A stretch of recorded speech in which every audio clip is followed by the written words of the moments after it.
Hey y'all, I am back for part two of the final seed haul for 2026.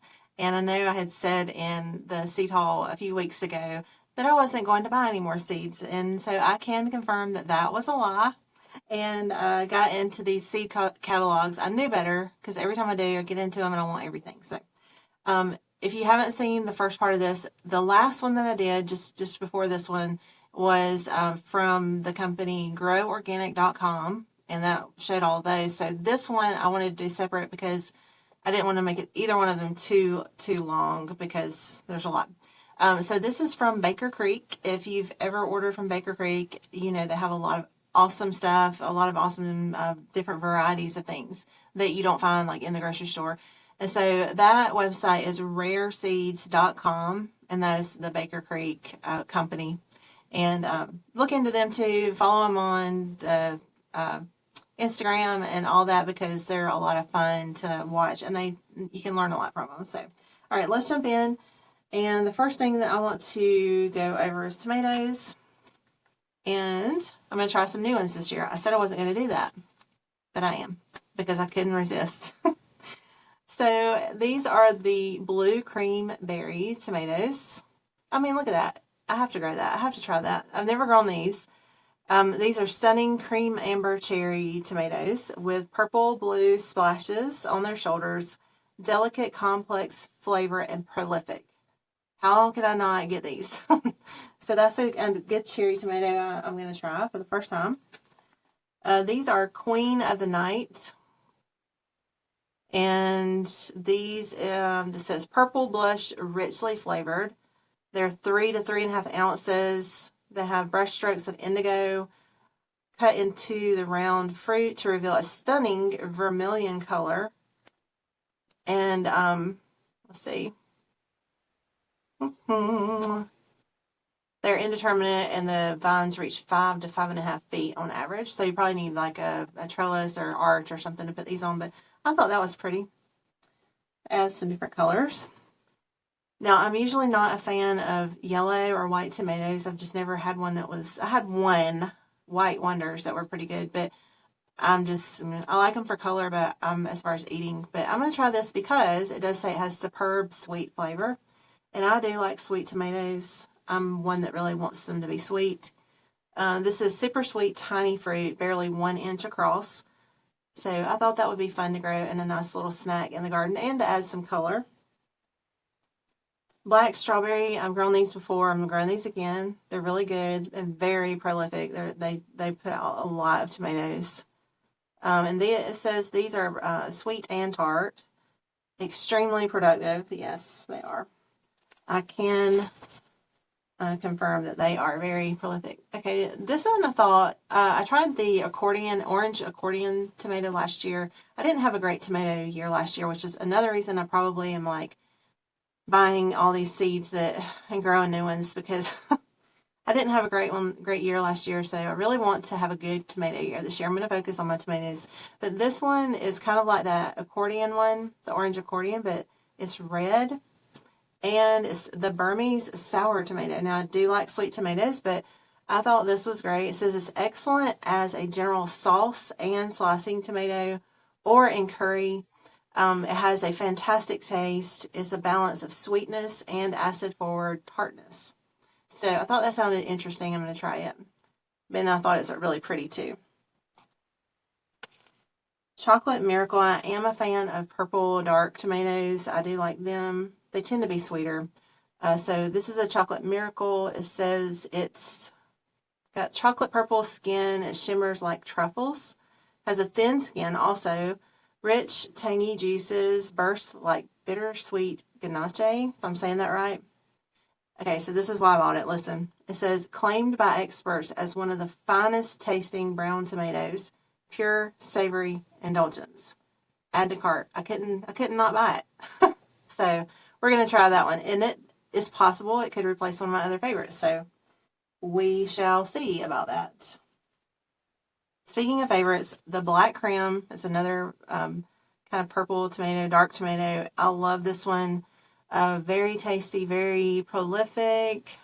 Great for tomato sandwiches if you like tomato sandwiches. Black Creme.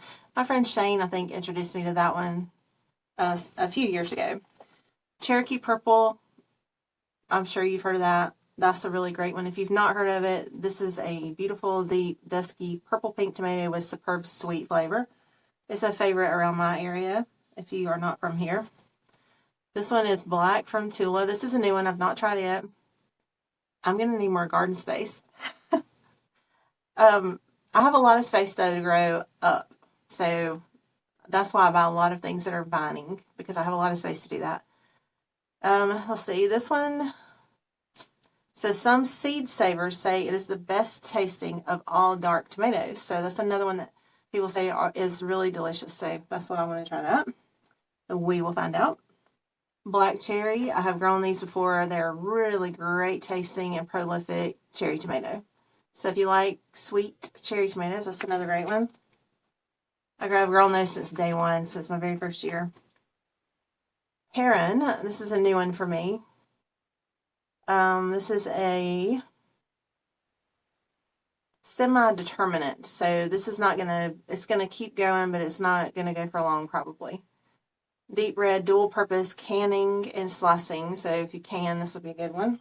And I think that's why I got that one. I think this one said it was good for canning, kind of like the Romas, and there's another one I can't think of. I can't think of the name of it. I'm not going to sit here and try to think forever. Okay. Sunrise Bumblebee. I thought those were just pretty and it added a nice pop of orange. And let's see, it also has a sweet fruity taste. So I thought those would add some nice color. Here's another one that I loved how it looked. I love it when they look like this, because I think it adds dimension to the garden. So, and these are also sweet, mild flavor, not very seedy. And that had good reviews. And I did, one thing I made sure of before I bought all these seeds is I made sure that all of them had really good reviews. If they didn't have good reviews, I was just like, I'm not wasting my time on it. Everything that I got had really great reviews from people who have actually grown these, and that was a good one. And then here's another orange, and this is the last tomato, but here's another orange that I'm just growing for the color, but also, let's see, it's oblong golf ball sized fruit. So that's a good medium sized tomato. Vigorous, disease resistant, and wildly productive. I love things that are wildly productive, because why not? Don't you want something that's going to produce a lot of food? Yes, I do. So, all right, now on to squash type things. So here is the rampicante. If I'm saying this right, if I'm not, y'all correct me. Zucchino rampicante. I've grown these several years and love them. Not only are they very prolific, and they will grow and they will take up a lot of space. So you need a fence line or a whole arch just for this, dedicated just for this. They need their own space, and they need a lot of it, because they will grow and grow and they'll reach out. If you let them go, they will keep going and they will produce so much fruit for you. This will produce so much food. So and also not only that, but the squash bugs tend to stay away from these, and they are delicious. They taste really good too. So a lot of times when you find something that is all of the above, all of the above, sometimes they lack in flavor. This does not. This is a really good tasting squash or zucchini, whatever you want to call it. But yeah, so I've grown those and highly, highly recommend those. These are the Jack B. Littles, little small pumpkins. Very prolific. They're good for, you can eat them, but they're also really cute for decor in the fall. This is like a spaghetti squash. I wanted to try that. I've never grown this, and I've got a lot of squash things to grow this year. I don't know. I know I'm going to be fighting with the squash bugs, but I'm going to do it. I love squash. I love squash and zucchini, and they're some of my favorite things. Acorn squash is one of my favorites to grow and to eat. But I get so frustrated and I get so disheartened because I don't spray pesticides. I'd stay away from that, but then you lose your plants if you don't use something. But so if anybody knows anything organic that will actually take care of the squash bugs that doesn't cost a fortune, let me know. But this is the like a spaghetti squash. It says it produces wheat-free, low-carb noodles in abundance on productive vines. And that's one thing. I'm kind of doing low-carb right now. But so I was looking for something like that too. So if you're eating low carb, keto, whatever, you could look into these. Because like I've said before, grow things that you're going to eat, grow things that you are going to enjoy eating, because you don't want to just grow stuff, all the things, and not eat it. So this one's sweet dumpling sounded really good. Plus, I love how it looks. So this one was primarily because of the way it looks is why I got it. But it is also sweet, tender, and has orange flesh. And I think that's all about it. Sounded good, but I like how it looks. That's going to be pretty in the fall. All right, this is the Tahitian melon. And it looks like a bigger, thicker version of the zucchini that I like. But this one says it's like a butternut type. So if you like butternut squash, let's see. Very large, up to 40 pounds. Orange flesh, richly fragrant, very sweet and delicious. Tahitian melon. That looks really good. So I really hope that I will have good luck with these squash and melon this year. Marina di Chioggia. I'm not saying that right, I'm sure. I thought that was unusual. This is an heirloom sea pumpkin, and it's off the coast of Italy, where it's grown, on the coast of Italy. Large, deep, blue-green turbans, yellow-orange flesh. It's sweet. It's excellent in pies or baked. So that kind of, to me, sounds similar to the acorn squash. I love acorn squash. I love the way it tastes, and that sounds similar to that. But I love how it looks. It's going to be a unique thing to have in the garden. All right, candy roaster. Candy roaster, because they are supposed to be delicious, and they have a lot of food. That's a lot of food. So pink and blue banana shaped fruit. It gets around 10 pounds. So candy roaster. I've heard a lot of good things about that one. I've heard people talk about it. This one's primarily for the looks, but this is the black futsu squash. It's a rare black Japanese squash and is one of our very favorites. Smooth texture, sweet chestnut flavor. The fruit is 3 to 8 pounds. Vines give huge yields, impressive insect resistance, and supreme texture and flavor. That is another reason, primarily, that I got this one. So, but I love the way it looks. That's my main reason. But, and then this one doesn't really have a picture of it, but it's the candy stick dessert delicata. It doesn't have a picture of it, but that was another sweet one that I looked at that I like, or I thought I would like. Okay. Peppers. I have lots of peppers still. I didn't want to buy a lot, so I did restrain myself a little bit. But the Chocolate Beauty is a medium to large, like a bell pepper. So I got that one, and then I got another one, a Canary Bell. It's like a yellow, medium-sized, thick-walled, early and productive, resistant to tobacco mosaic virus, if you deal with that. And one more of the bell peppers. This is the King of the North.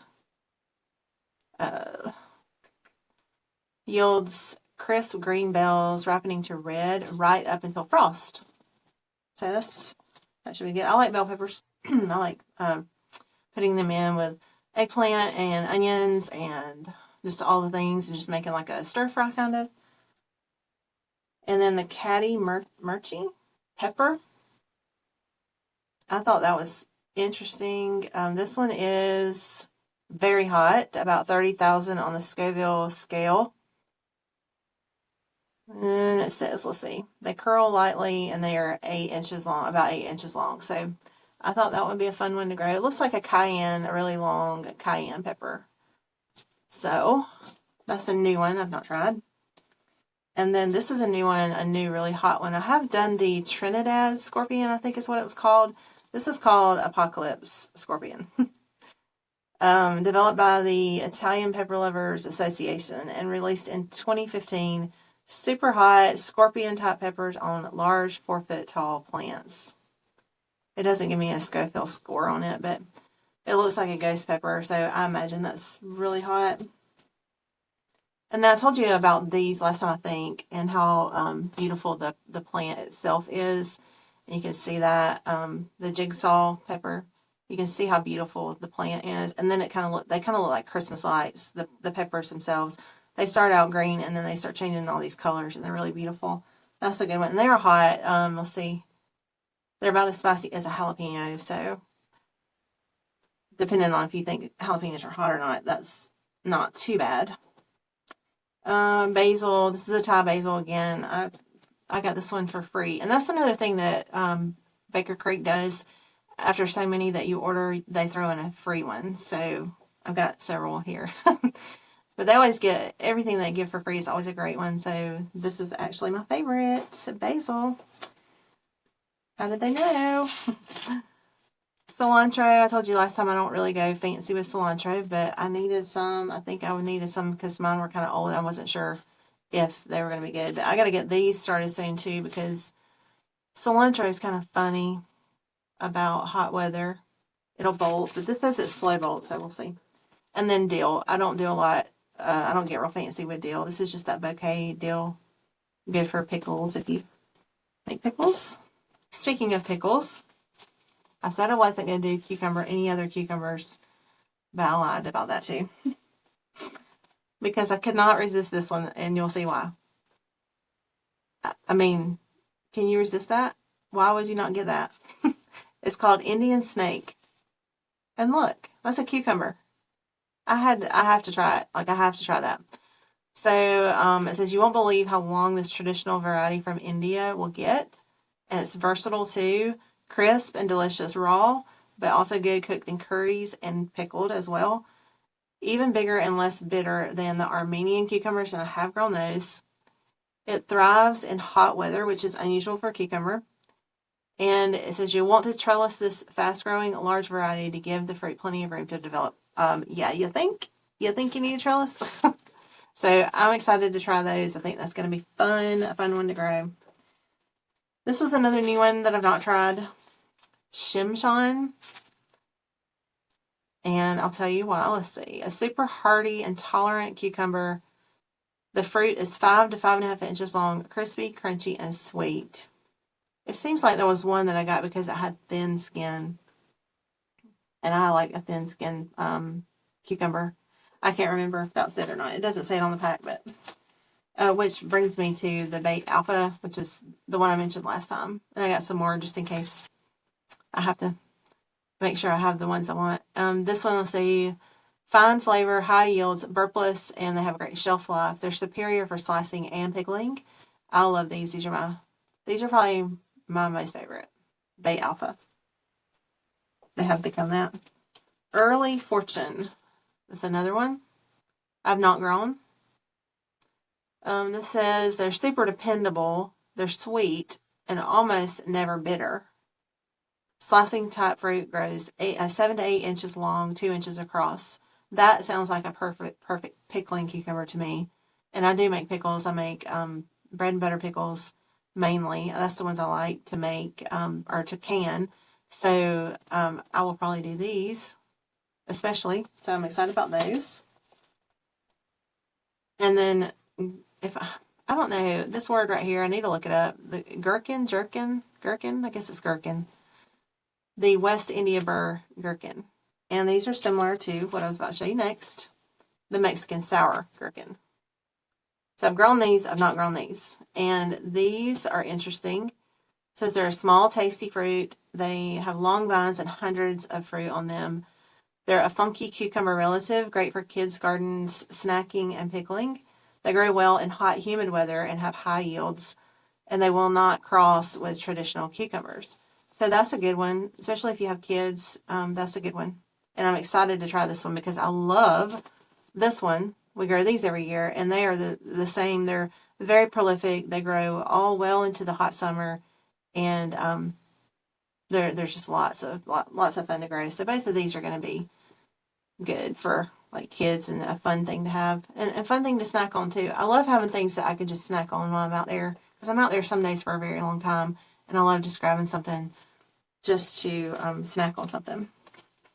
All right, moving along to kind of the lettucey type stuff, which I'll be getting started very soon. My favorite type of lettuce of all time is butter crunch lettuce, so I'm going to grow that. And I have never grown it.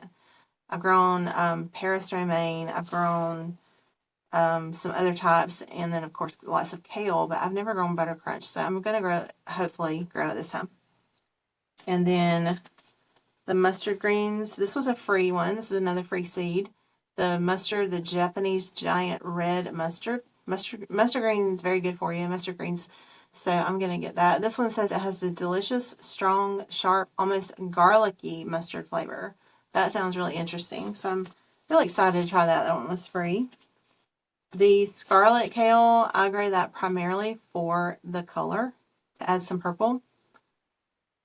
They're very, very tolerant in the cold and fairly heat tolerant. So this is a good one for all year to grow, most of the year. And then here's another free one. This is the bok choy. I've grown this, and these are fun to grow, really fast and easy to grow. Good for Asian dishes. Let's see. Okay, moving along to okra. I mentioned this one last time, and I mention it every time because I love the Louisiana 16-inch long okra. Love it. If you've never grown this one, I encourage you to try it because it's good. It's just as good as the Clemson spineless if you've ever grown that one. But your pods are going to be a lot bigger, and that means more food. But also, okra grows when it starts growing really fast when it gets really hot. Sometimes if you don't get out there every day, then your okra will get too long, and then you can't eat it once it gets past a certain point. These you have a bit more grace period. So if you forget a couple of days, or you forget a day, or you go out of town for a couple of days, chances are you're still going to have edible okra when you get back, because these can get up to 16 inches long before they get too hard to eat. So it says that's about 2 times as long as most regular okra varieties. Superbly tasty and tender. The plants are rugged and sturdy. Yeah, I can confirm that these are excellent, an excellent okra variety. Another one that I've grown is this Jing orange, and I primarily am growing this for the color. So that's about all I have to say about that one. Deep reddish orange, produces lots of flavorful 6-inch pods early, so that one probably need to get started around the same time as tomatoes. With okra, I don't start my okra till probably end of April. Usually, this one I might start early because it says it's early, but okra wants it hot. Okra wants it to be really hot. Okra wants it to be really hot to germinate, and wants it to be really hot to really start growing. And it's kind of pointless to start it early. If you start it end of April, beginning of May, I'm in zone B. I'm in zone 8A. But if you are here in this area, starting in the end of April, beginning of May is plenty of time, because you're really not going to start seeing okra take off until temperatures are hitting in the upper 80s, 90s, that late July into August. Once you get to August, you're going to be rolling in okra. So you don't need to start these early. Alrighty, the last thing is flowers. The flowers I got from Baker Creek, and then I'll be finished. And then this is officially the last seed haul. But the butterfly pea, the blue queen, I showed you this last time. I've put a video on here. These are such a beautiful blue to add to your garden. So if you're wanting to add pops of color in different places, this is a great option. I love these flowers. I think they're really beautiful, and they do have peas on them. So you can have both beautiful flowers and peas, but it also says you can make a deep blue tea, and I've seen them do this on there, and I've not done that yet, but I may try that this year because it sounds interesting. Sunflowers that I got from Baker Creek, the Ring of Fire. I have grown these, but I wanted to, and I do have these pop up voluntarily usually, but I wanted to make sure because I love these, and I want to make sure I do have some this year, just in case they don't pop up this year, because I've not actually planted seeds of those for several years now. And then the Florenza, I thought that was a beautiful sunflower. I don't think I've grown that one, but I thought that was really beautiful. And this one only gets 3.5 to 4 feet tall, so it's not going to be really, really big. This one, 4 to 5 feet tall. 3.5 to 4. So these are kind of on the smaller side for as far as sunflowers go. Marigolds, got these beautiful orange ones, and 1.5 to 2 feet tall for the plants. A little bit taller marigold. Keys orange. The canary bird, this is a free one. The canary bird. It doesn't tell me how tall that one gets. And then the last one is the calendula porcupine mix. And if you're into medicinal type stuff, then, you know, calendula is a good one. I'm not going to talk about that, but you know, if you are into that sort of thing. But those are really pretty. All right, so that is it. That's all. That is officially all the seeds for 2026 seed haul. That is it. So this is Baker Creek, and that's rareseeds.com. Again, the one before was groworganic.com. So I do get my seeds from groworganic.com, rareseeds.com, and then, of course, there are options on Amazon. Survival Garden, I think, is one of them. But there's lots of options everywhere. But these two companies I've been using since day one and always have great results with their seeds. So I hope this has been helpful. I hope you've enjoyed it and maybe you've been inspired and have found something that you want to try to grow this year. So I do encourage you, as always, I encourage you to grow something, even if it's one tomato plant or one okra plant or whatever. Pick something that you're going to eat, something that you like eating, and try to grow it. Just try it and see what happens. I think you're going to love the process. It's always fun for me. I love doing it. And I'll keep you updated, and we'll have a great year this year. So thanks for watching.